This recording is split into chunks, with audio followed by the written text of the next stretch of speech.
బాలాజీ రాజయోగేంద్ర పాదతీర్థ ప్రసాదితం లబ్ధజ్ఞాన ప్రసిద్ధార్థ భక్తాభీష్ట ఫలప్రదం అచలబోధ ప్రవక్తాయ మునిరత్నార్య గురుం భజే. ఈరోజు ఈ ఉమామహేశ్వరపురంలో గుడివాడ నాగరాజస్వామి నిర్వహించినటువంటి యొక్క సభకి నేను ఇది రెండోసారి రావడం. ఈ సభలో మన అఖిల భారత ప్రచార కమిటీ అధ్యక్షులు రమణ స్వాములు చాలా చక్కగా ఈ యొక్క కార్యక్రమాన్ని అదేవిధంగా కమిటీ సభ్యులను అందరినీ ఒక దగ్గర చేర్చి ఇలాంటి సభ పెడుతున్నారు. ఇలాంటి సభకు రావడం నా అదృష్టంగా భావిస్తున్నాను. ఇంతకుముందు స్వామి గారు చెప్పినట్టు మనం ఇక్కడికి ఎందుకు రావాలంటే ఏదో మనకి మిడిమిడి జ్ఞానంతో కొంచెం తెలుసుకొని ఉంటాము. అది కూడా తెలియని వాళ్ళు ఉంటారు కొంతమంది. ఇక్కడ వాళ్ళకి మన చిలక పలుకుల్లాగా కొన్ని చెప్తాము. 40 సంవత్సరాలు 50 సంవత్సరాలు గురుసేవ చేసిన వాళ్ళు అనుభవ వాక్యాలు చెప్తుంటే ఇలాగా మనం కూడా ఆచరించాలి అనేటువంటి విషయాన్ని తెలుసుకునేందుకు కూడా ఈ సభకు రావాలి. నాకేదో తెలుసు, నేనేదో చెప్తాను, నేను బాగా పాడగలుగుతాను, నేనేదో నాకు కంఠ స్వరం బాగుంది చెప్పగలుగుతాను అనే దానికి మనం ఒక్కోసారి అనిపిస్తుంది, మనలో అహం అలా ఉంటుంది. కొన్ని తెలియగానే నాకు అన్నీ తెలిసినట్టు ఉంటుంది, కానీ అన్నీ తెలిసిన వారు ఎవరు కూడా లేరు. కాబట్టి ఇలాంటి మహాసభకి ఎంతోమంది పెద్దలు వచ్చారు. వాళ్ళందరికీ పేరు పేరున ప్రతి ఒక్క గురువు గారికి నా యొక్క ద్వాదశి నమస్కారాలు.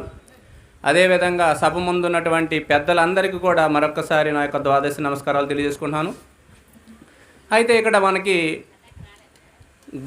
ప్రతి గురువు వాళ్ళకి శిష్యుడైనటువంటి వారికి మొట్టమొదటే చేర్చుకోగానే, గురువు మనల్ని చేర్చుకోగానే ఎలా ఉండాలి అనేటువంటి విషయాన్ని అందరికీ తెలియజేస్తాడు. అయినప్పటికీ మనకి లోక పరిజ్ఞానం లేనప్పుడు గురువు చెప్పింది కూడా మనకి అవగాహన పూర్తిగా కాదు. గురువు చెప్తాడు, గురువుకి అనుభవంతో మనకి చెప్తాడు, కానీ మనకి ఆయన ఏం చెప్పాడో తెలియనప్పుడు మనకి గోచరం కాదు అది. అప్పుడు మనము ఏందో గురువు గొప్పగా చెప్తున్నాడు కానీ మనకి మాత్రం అర్థం కాలేదన్నట్టు ప్రారంభంలో అందరికీ ఉంటుంది ఇది. అందుకే మనకి పెద్దలు చెప్పినట్టు మనము పదే పదే మినిమము ఒక 12 సంవత్సరాలైనా మనం గురుసేవ చేయాలి. పోగానే ఎరుక అంటే ఏమి, పరిపూర్ణం అంటే ఏమి, స్వామి నాకు గబగబా చెప్పేసినామంటే నేను కూడా నీ అంతటోని అయిపోతాను అని అంత స్పీడ్గా ఇప్పుడు వస్తున్నాం. చాలామంది వస్తారు, కానీ ఎంత స్పీడ్గా వచ్చినా అది జరిగే పని కాదు. కాబట్టి అలాంటి లోపాలే ఇప్పుడు మనకి కొన్ని జరుగుతున్నాయి. కొంతమంది రాగానే మేము కూడా గురువులు అయిపోవాలి, నేను కూడా నమస్కారం చేయించుకోవాలి అనేటువంటి విధానంతో బాహ్యంగా గొప్పలకి మనము వెళ్ళిపోతున్నాం కదా.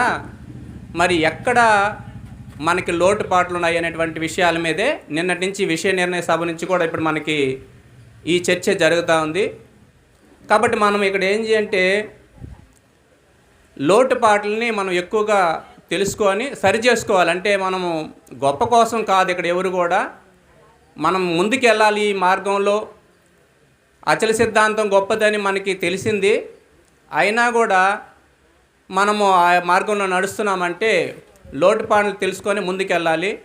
దీనికి ఇక్కడ మరి ఎందుకు ఎక్కువ ఒక గొప్ప గురువు ఉంటాడు, అతనికి ఒక 100 మంది కానీ 1000 మంది కానీ శిష్యులు ఉండేటువంటి వారు ఉన్నారు. మరి అందరూ ఎందుకు ఆ స్థితిని పొందలేకపోతున్నారు గురువు దగ్గర అంటే, మనకి స్కూల్లో పిల్లలు చదివేటప్పుడు కూడా మనం చూస్తూనే ఉన్నాం. ఒకడు 100 మార్కులు తెచ్చుకుంటే ఒకడు 90, 80, 70 అలా 0 మార్కులతో కూడా చదివే పిల్లకాయలు ఉన్నారు.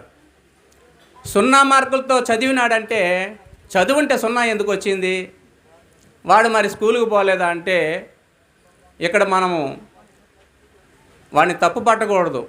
వాడి జ్ఞానం అంతవరకే ఉంది. కాబట్టి అలాగ మనకి ఇక్కడ గురుసేవలో కూడా అంతమంది వస్తుంటారు. అయితే 0 మార్కు తెచ్చుకున్నాడు కదా అని వాడిని మనం చిన్న చూపు చూడకూడదు.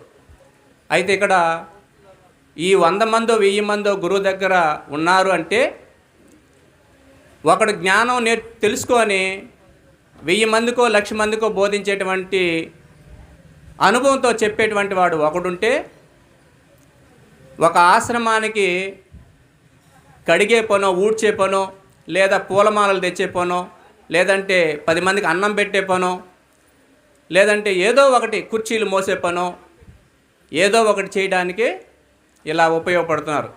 కొన్ని ఆశ్రమాల్లో అయితే దీపం పెట్టే దిక్కు లేక కొన్ని ఆశ్రమాలు మూతబడిపోతున్నాయి.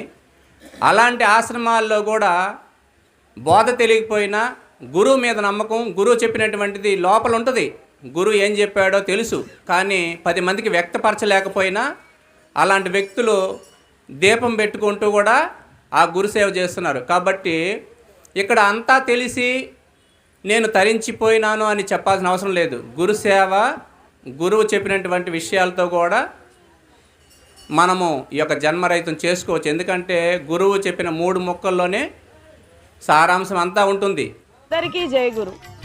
మరిన్ని ఆధ్యాత్మిక రహస్యాల కోసం అచల బోధ, ఆత్మబోధ, భగవద్గీత, అలాగే పండుగల్లో దాగిన అర్థాలు, అంతరార్థాల కోసం మరియు యోగము, ధ్యానము మొదలైన అనేక ఆధ్యాత్మిక తెలుగు ప్రవచనాల కోసం క్రింద ఉన్నటువంటి రెడ్ కలర్ సబ్స్క్రైబ్ బటన్ను క్లిక్ చేయండి.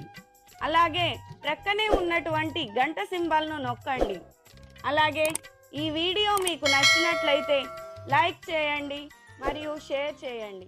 జై గురు.